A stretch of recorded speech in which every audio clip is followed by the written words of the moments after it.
The purpose of any computer program is to manipulate data. This lesson contains a description of the arithmetic and assignment operators of Java. The form of some of the special operators were derived from C, but even if you're familiar with C, you should stay tuned because you're going to find a surprise in here. Now, this class doesn't actually do anything to produce a result.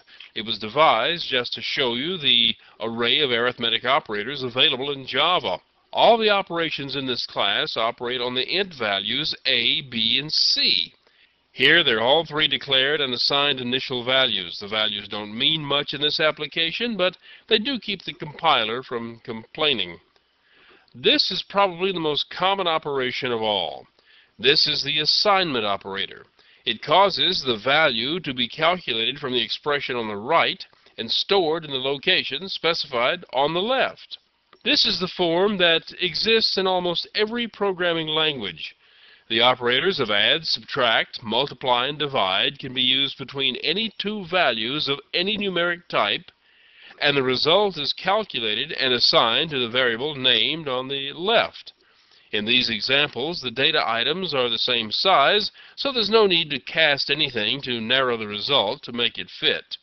Now we come to a bit of a special situation. This is something that happens a lot. In this expression, the value of A is being modified by having the value of B added to it. In Java, this can be written in a shorter form by using the special assignment operator that adds to the value on the left instead of simply replacing it with the value of an expression. This non-traditional form of combining arithmetic and assignment into one operator was introduced in C. If you're a programmer and this is new to you, it'll take a bit of getting used to. Actually, it didn't come about because of it being some kind of convenient shorthand. It really came about because the computer on which the first C compiler was written had hardware instructions that would do this. There was no automatic optimization in those days, so it was more efficient to write code this way. Today it doesn't matter. You can write the code any way you like, and the compiler will mush it around to fit the target machine. In Java, of course, the target machine is the Java virtual machine. Now, this form of the operator doesn't exist just for addition.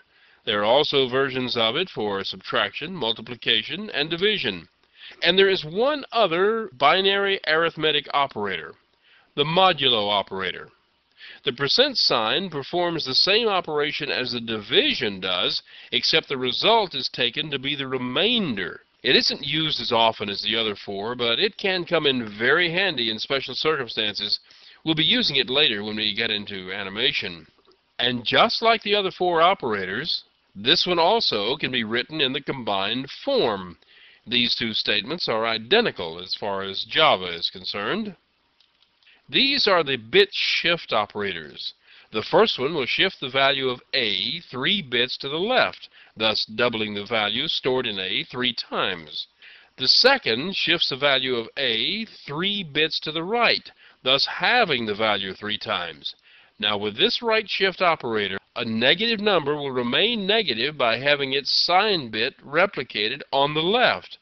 This last one is also a right shift operator, but the sign bit will not be extended, causing a negative value to become positive.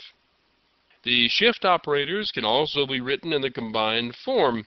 In fact, with the shift operators, this is probably the more common form.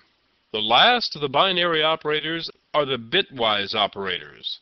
Now, these only work on integer values. The ampersand is the bitwise AND of two integer values, the vertical bar is the bitwise OR of two integer values, and the caret is the exclusive OR of two integer values. Now, these bitwise operators are not really used that often, but special circumstances arise where you do need them. There are a couple of special operators in Java that are used to add one or subtract one from a variable. These are called the increment and decrement operators. Now, this block of code sets the value of A to 5, prints it, then prints it again as it is being incremented, then prints it a third time to show the final result. Now, this is called a post-increment because the increment does not occur until after its value has been used in the statement. That is, Placing the plus plus after the A means that after everything else in this statement has been completed and calculated, 1 is added to A. Now this is the pre-increment form of A. This works the same as the post-increment form, except 1 is added to A before anything else is done in the expression. Now the decrement operators are written as a minus minus and can be used as either a post-decrement or as a pre-decrement, except it subtracts 1 instead of adding 1. In this example, the value of A is set to 5. Then the values are printed that demonstrate how the increment and decrement operators work. Here you can see the result of a post-increment, which doesn't show up until after the statement on which it occurred has finished, where the pre-increment shows up before it's been used in the expression. The same is true of the pre- and post-decrements. If these operations are new to you, I suggest you examine the example program and compare it to the results.